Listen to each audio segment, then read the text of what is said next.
सात संगत जी, प्यार से कहना धान नंकाजी। पिछले कुछ घंटों से जो भी संदेश सत्संग में श्रवण किया गया, वो संदेश हर एक को यही कि अपने जीवन में जो सबसे अहम कार्य है,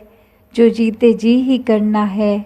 वो इस परमात्मा को देखकर, इसको जानकर, इसको अपने जीवन में हर पल के लिए ढालना है, ताकि जो भी कार्य किया जाए, फिर चाहे वो एक किसी भी रूप की हमारी एक जिम्मेवारी की तरह घर गृहस्थी, कामकाज, या फिर कहीं भी एक समाज के प्रति जो भी एक नेकी कई काम रूपी वो सेवा, वो तभी एक सफल हो सकती है जब परमात्मा हमारे मन में बस गया हो। परमात्मा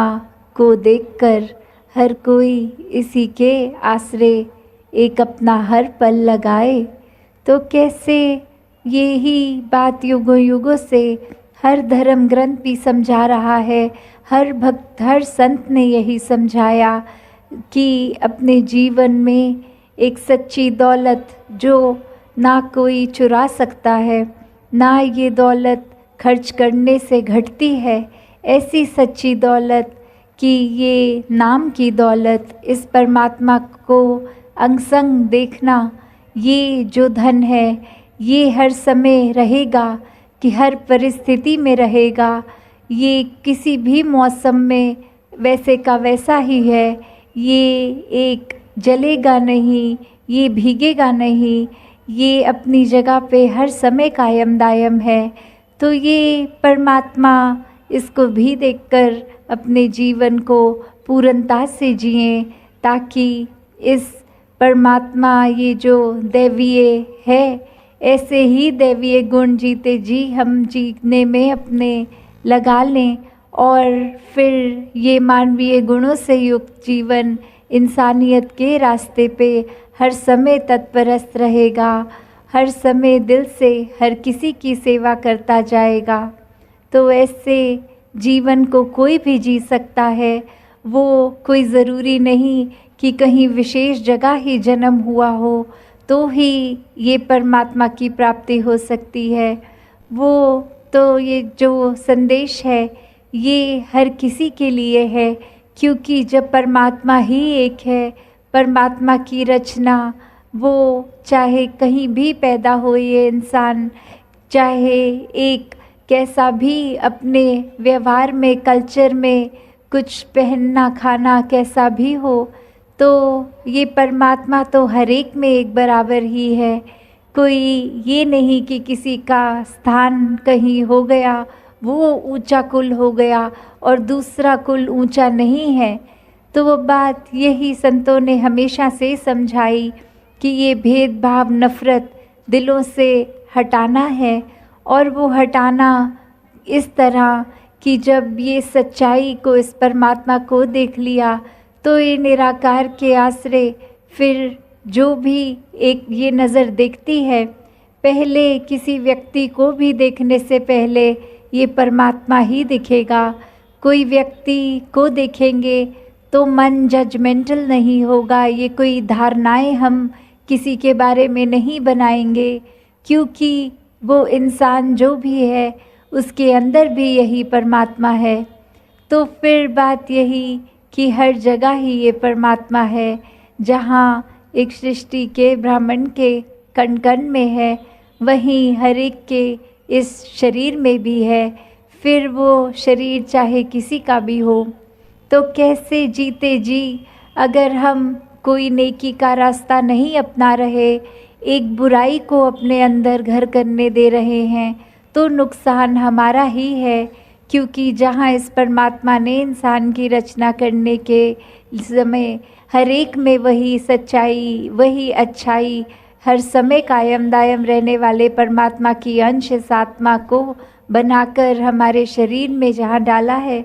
तो वही एक सच्चाई की ओर ये आत्मा पहचान कर लेती है। तो ये जीवन जीते जी भी चैन से इस आत्मा का कट जाता है, और जीवन में ये शरीर जिस दिन ख़त्म हो जाता है उसके बाद भी ये आत्मा एक अपने असली रूप में एकमिक हो जाती है, ये इसी में घुल जाती है। तो कैसे अगर पहचान सच्चाई की हो, इस निराकार की हो, तो फिर जीते भी जी भी जहाँ कोई भरम भुलेखे मन में नहीं रहते, नफ़रत के कारण खुद ब खुद मिट जाते हैं। सिर्फ प्यार का ही भाव हर एक के प्रति, एक हर एक के जीवन में सुख चैन हम किस प्रकार ला सकें उस तरफ कदम बढ़ते हैं, किसी को दुख तकलीफ़ पहुंचाने के प्रति नहीं। और ये दिल भी फिर इतना मुलायम ऐसा कि किसी के लिए भी वो अरदास ही निकलती है कि किसी की दुख तकलीफ़ ये निराकार ने उनके जीवन में जिस वजह से भी रखी है, तो किस तरह वो जीवन की उस पड़ाव को भी एक सहजता से अगला व्यक्ति भी पार कर ले, क्योंकि ये निरंकार खुद बहुत सहज है, खुद बहुत स्थिर है। तो जब इस निराकार का, इस स्थिर का सहारा लेते हैं तो फिर ये बहुत आराम से यात्रा जीवन की कट जाती है। फिर वो दुख चाहे होगा किसी के लिए तो भी भक्त उस दुख को दुख नहीं समझते, वो तकलीफ़ अपने मन तक आने ही नहीं देते, रहते वहीं हैं उस संसार में दुख तकलीफ़ों के बीच में, पर कैसे उसका असर अपने ऊपर नहीं होने देते। तो ये हर किसी के एक हिस्से में ऐसा आनंद आ सकता है जो सुख और दुख से ऊपर की अवस्था, कैसे आनंद में हर कोई हर पल जिए, जहाँ एक संसार ने तो मनों में सिर्फ़ और सिर्फ अलग अलग रंग पकड़ने हैं दुनिया के, कि अभी ये कुछ अच्छा लग रहा है जीवन में, कुछ नया है, उसको ज़रूरी बनाकर इतना इम्पोर्टेंट रख लेते हैं। फिर कुछ समय बाद वो चीज़ भी पुरानी हो जाती है तो उसका अब वो आकर्षण इतना नहीं लगता। तो कैसे दुनिया में तो धन दौलत घर बार कुछ भी वस्तु हो, उसने एक ना एक दिन अपनी चमक खो देनी है। तो हमेशा के लिए ये कायम दायम जो इसकी चमक है, ये परमात्मा निराकार, इसके साथ जुड़ते हैं तो ये समझ आ जाता है कि परमात्मा ने जितना भी धन दौलत दिया है तो उसको सबसे अच्छे तरीके से इस्तेमाल में कैसे लाना है, उसको सदुपयोग में अपने और संसार के किस तरह लेना है। फिर दिल ये नहीं सोचता कि ये हम अगर किसी के लिए अच्छाई के लिए ये सेवा कर रहे हैं तो वो किस जाति का है, किस कुल का है। हर कोई जब अपना है तो ये नज़र भेद दिखती ही नहीं है। और जैसे कबीर जी ने भी कहा कि कबीर सोई कुल भरा,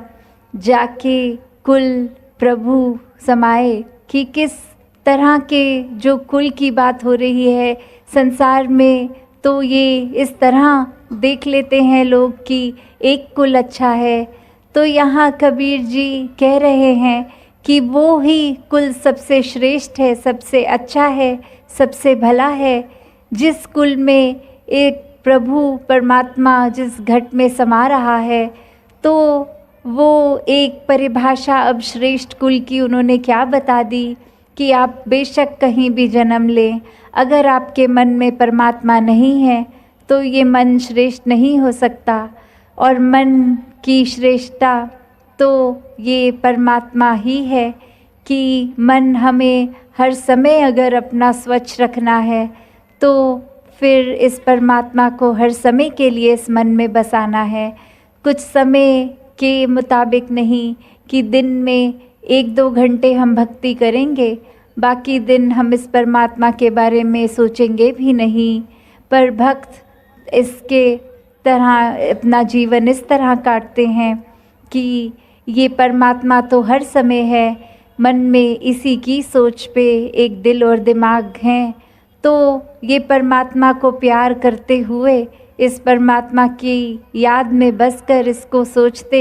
हुए मन से, और वहीं हाथ जो इस परमात्मा ने दिए हैं, इससे जो भी दुनियावी कामकाज है उसको भी कर लेंगे। तो कैसे भक्तों के लिए श्रेष्ठता ये संसार के बजाय ये परमात्मा होता है कि जिस परमात्मा ने संसार की रचना की, तो एक फ़ायदे का सौदा तो वही है कि उस परमात्मा के साथ जुड़ो, ना कि इस परमात्मा की बनाई गई संसारिक वस्तुओं के साथ। तो ये वस्तुएं जीवन में हो ना हो उसका कोई फ़र्क नहीं पड़ता, क्योंकि जीवन तो सिर्फ गुजरान मात्र है, सिर्फ गुजारा करने लायक उतना एक प्रयास, एक प्रयत्न करके। और कैसे अगर